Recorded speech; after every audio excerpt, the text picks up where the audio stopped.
Amen. Amen. Ndio tunambariki Mungu sana kwa siku ya leo.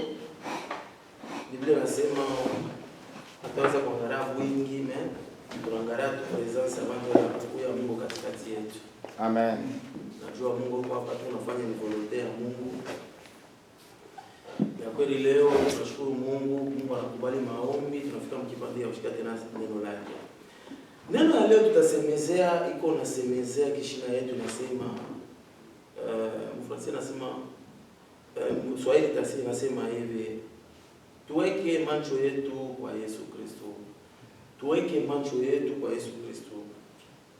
Ayons les yeux fixés sur Jésus-Christ. Macho yetu imwangalie Yesu. Ndio kishina tasemezea leo. Unajua kama mtu anabeba macho yake anamwangalia Yesu Kristo, maana yake Yesu anaanza kuangalia maisha ya ule mtu. Yesu anakuwa capable ya kuverify kila kitu kyake kyote. Anakuwa capable ya kuintervenir mbushima na maisha kujua nini? Uona mwangalia Yesu.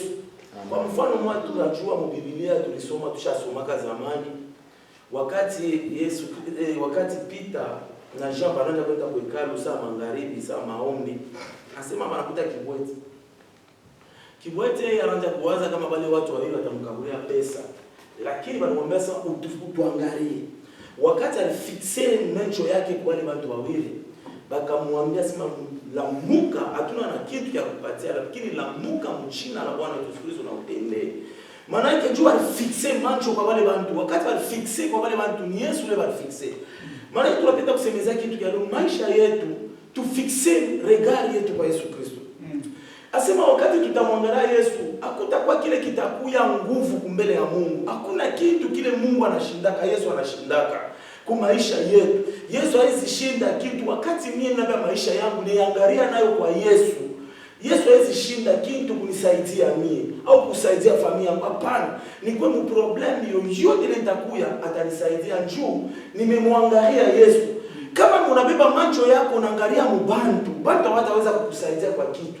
Wataweza kukufanyia kitu, watakusaidia kwa muda kidogo, mwisho watasema tunakuchoka. Na ukibebe macho yako na fixe kwa Yesu, asema wakati unaangalia kwa Yesu, hata magonjwa anaanza kuitunza, anaanza kuleta guérison mu maisha yetu, anaanza kuleta solution mu manyumba yetu, anaanza kuleta solution mu ndoa ya watu.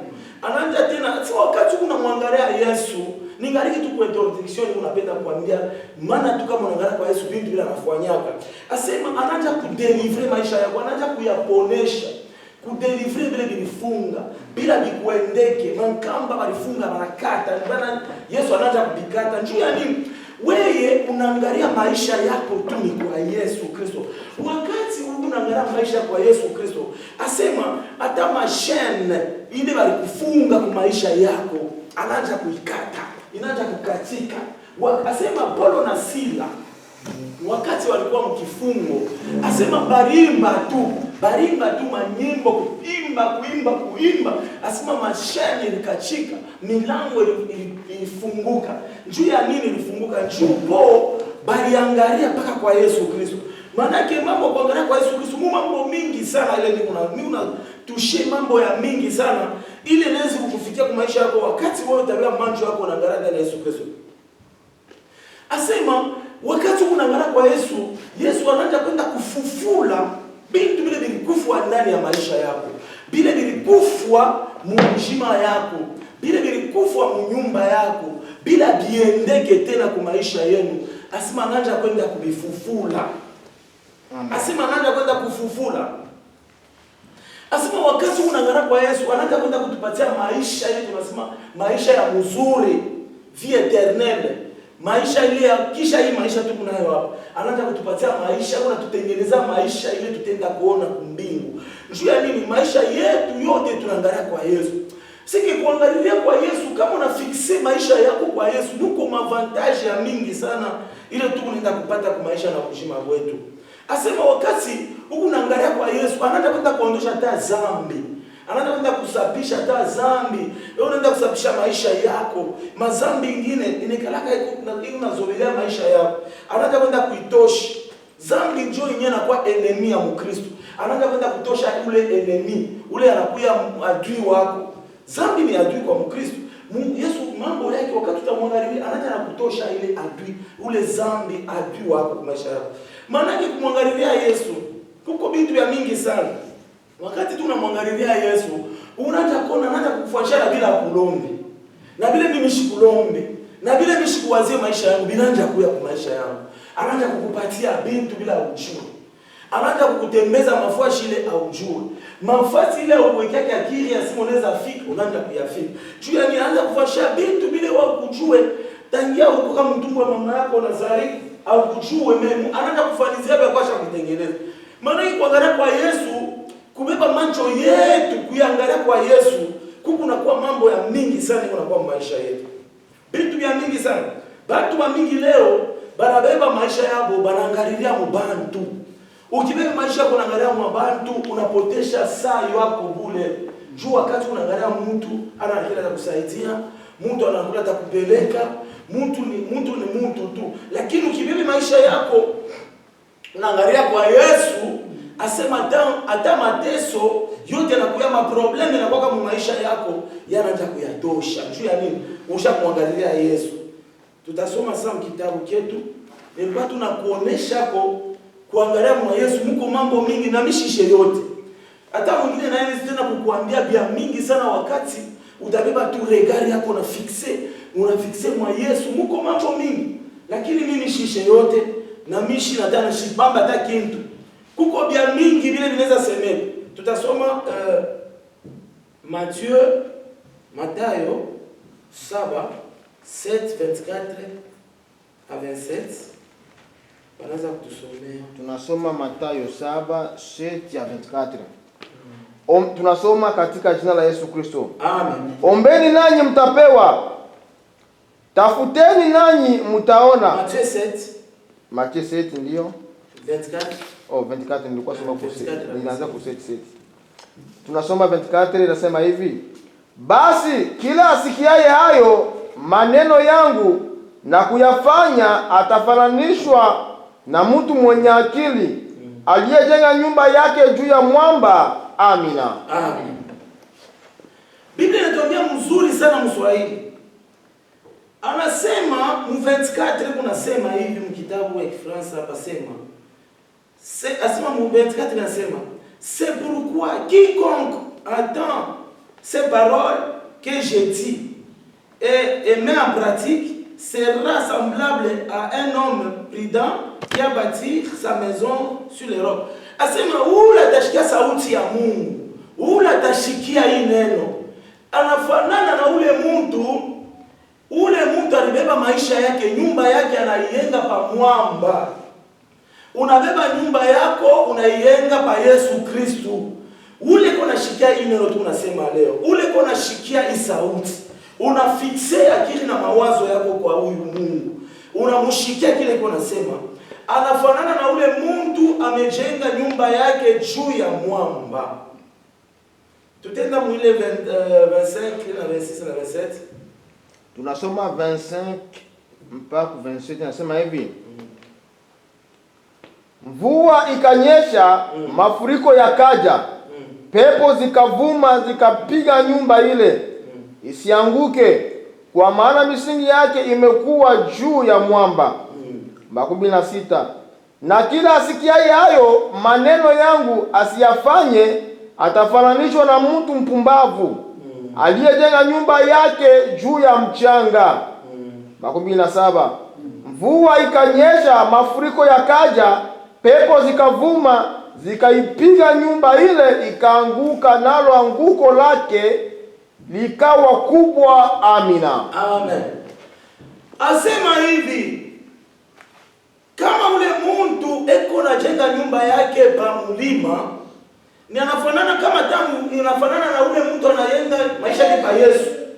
Mvula ikikuye, hata pepo ikikuye, hata zuruba ikuye, hata mateso ikuye, hata kitu gani kikuye, haitatingizika juu maisha yake imejengwa juu ya mwamba. Mwamba ni Yesu Kristo.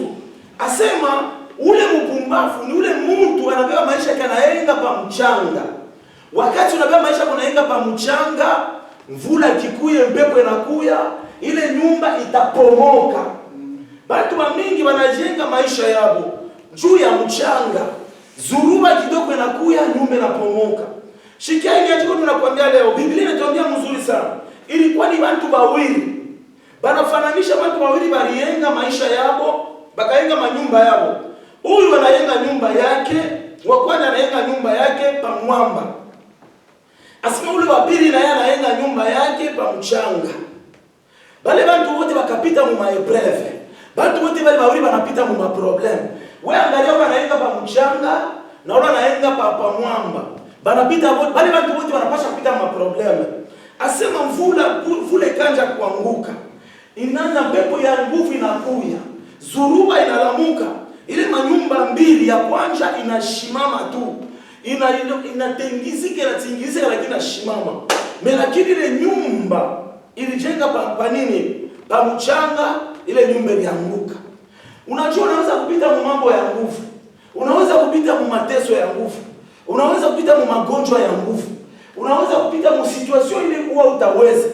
Kama unafixe maisha yako pa Yesu Kristo, unaangalia pa Yesu Kristo, ili maisha yako haitatingizika.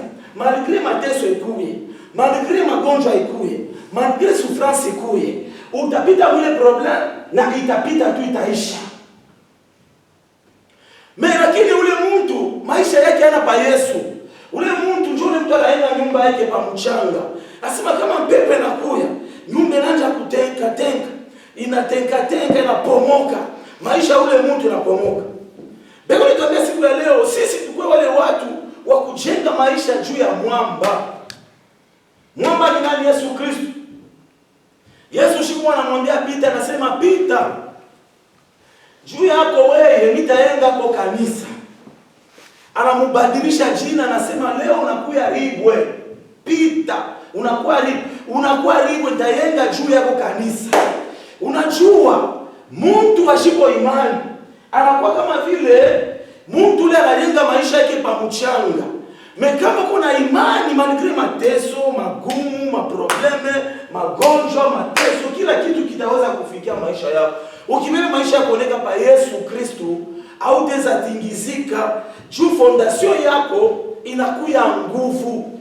Fondation yetu iko pa Yesu Kristo. Imani yetu iko pa jina la Yesu Kristo.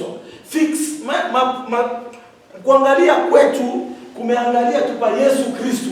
Ikwe mshinda, ikwe magumu, ikwe mambo kali naweza kunifikia, nimeangalia tu pa Yesu Kristo. Fondation yetu ni Yesu Kristo.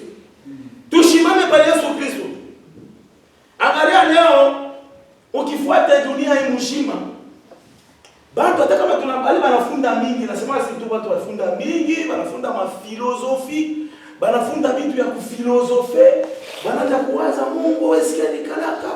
Bale bantu wale ni makonaissance mwa haita babeleka kukitu tushafundana kote na kile kitu. Lakini shie wa Kristo tunajua ya kama tukishimama tunafixe maisha yetu kwa Yesu. Haleluya. Unajua sema maisha yako itakuwa maisha ya kushimama, itakuwa maisha ya baraka, itakuwa maisha ya maendeleo. Angalia mjengaji wa nyumba. Kama anaanza kujenga nyumba yake, utamona anafixe ile fondation mubulongo. Anafixe mbele mule chini profondeur. Tunaona tapaya nani hapa Finland. Tunaona namna bego naenga manyumba. Utona ava kujenga nyumba batengia mbele mu profondeur, banachimbula chini sana. Wakati wanachimbula chini, bataweka vitu vya nguvu sana vile vya kusema hii nyumba bataweka itafanya hata miaka ngapi imesha paka kushimama. Juu ya nini? Na shiba Kristo tunapasha kufixe maisha yetu, ifixe mzuri pa Yesu. Hata mvule kuye, hata zurume kuye, hata magonjwa kuye, uko pa Yesu shiogope, juu atakusaidia. Maisha yako inakuwa nini? Apuye pa Yesu Kristo. Unashimamia pa nani? Pa Yesu Kristo. Tupaka mwile Matthieu, tupaka kitabu kia Matthieu 14 sasa 24. Matthieu 14:24. Tunasoma katika jina la Bwana wetu Yesu Kristo. Amen. Inasema hivi: na kile chombo kimekwisha kufika katikati ya bahari, kinataabika sana na mawimbi, maana upepo ulikuwa wa mbisho. Amina. Amen. Papa, twende tusome tufike tu pa 32. Okay. Nashuka na maandishi. Hata wakati wa zamu ya 4 ya usiku, Yesu akawaendea akienda kwa miguu juu ya bahari. Wanafunzi walipomuona akienda juu ya bahari, wakafadhaika wakisema, ni kivuli, wakapiga yowe kwa hofu. Mara Yesu alinena akawaambia, jipeni moyo, ni mimi, msiogopi. Petro akamjibu akasema, Bwana, ikiwa ni wewe, niamuru nije kwako juu ya maji. Akasema, njoo. Petro akashuka chomboni, akaenda kwa miguu juu ya maji ili kumwendea Yesu. Lakini alipoona upepo akaogopa, akaanza kuzama. Akapiga yowe akisema, Bwana, niokoe. Mara Yesu akanyoosha mkono wake akamshika, akamwambia, ewe mwenye imani haba, mbona uliona shaka? Nao walipopanda chomboni, upepo ulikoma. Amina. Amen. Ndio tunashikia imeandiko mzuri, tunaijua mzuri, tushaisomaka sana. Unisha kusomaka modeli ya kuachana chana, ushaijua mzuri. Hapa mimi nituambia muhimu Mathayo 14:24, au fika kule kutrande. Asema kulikuwa problem ililamuka pa mai. Ile mai palilamuka, kulikuwa pepo ilikuwa ikalamuka. Pepo kali ikalamuka ya nguvu sana pa mai. Wa mitume wakakuya wakapikwa na ile pepo pa mai wakati walikuwa pa mai. Pepo ikapika maflow, ile ni mai ile inaenda kuluka. Unajua mai ile kana kama tata sana, kama pepo inakuya. Pepo ikikuya mai inatombokaka. Unajua ile maflow ile mai inaanza kuluki, kunafanya vitu ya vile. Asema wa mitume bakanja kuongopa, bakanja kutetemeka. Asema Peter, Yesu alikuwa katikati yao. Pierre wakati Yesu akamwona Yesu, nani yuko pamoja, ni kimvuri ni nini? Lakini alikuwa Yesu alikuwa pamoja. Yesu alikuwa leo na kwa kule leo. Asema Peter akauliza, ni nani ile, ni kimvuri ni nini? Yesu akasema, Yesu akawaambia ni nini? Asema Peter, asema uniruhusu mie. Uniruhusu kama ni wewe nitembee juu ya maji. Amina. Asema Yesu anamruhusu tembea kwa maji. Asema Yesu akamwambia, kuya huku mimi niko. Peter akaja kwenda kule, Yesu akaja kutembea.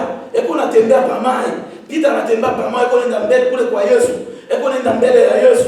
Asema wakati akaangalia, anakuwa karibu na Yesu pale, akaona mpepo. Asema boka ukamkamata. Wakati akaona mpepo iko karibu na Yesu, akaanza tena kushikia boka. Asema wakati aliyoshikia boka, akaanza kujiafonse tena momai. Akaanza kulia na kulalamika, Yesu, unisaidie, uniokoe. Yesu asema akamkamata kwa mkono. Asema wakati anamkamata kwa mkono, akamwambia, asema mtu wa imani kidogo. Acha nikwambie, unajua mtu wa imani kidogo ni mtu ule kona duty. Unaweza kuwa na problem ya nguvu. Tunatembea pa mai. Mai ni maproblem, ni masituasyon ya nguvu. Unaweza kunatembea kwa masituasyon ya nguvu, zurube na lamuka. Mambo ya nguvu inakupata au shida fulani, magonjwa na kuna kule. Lakini wakati unatembea pa mai, imani yako kwa Yesu hawezi kuingia. Hawezi kukukamata pana. Asema Peter wakati akaanza kutembea, eko naangalia kwa Yesu, akaona pepo, akashutuka, akashikia boka, akaanza kuzinda mumaya, akaanza kuingia mumaya. Tufixe macho kwa Yesu.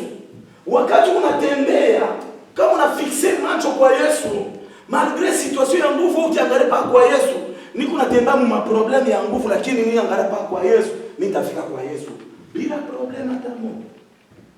Asema Peter wakati anaona pepo nanja, akaanza kutetemeka. Lakini akaanza kulia, Watu wengi wako wanajikuta mu problem ya nguvu. Ole ya kuangalia kwa Yesu, yanaanza kudandaula na kuria. Ndio pale watu waiso wanaita sasa watu wa imani kidogo. Ndio. Epreuve inamkamata ya nguvu, shida inamkamata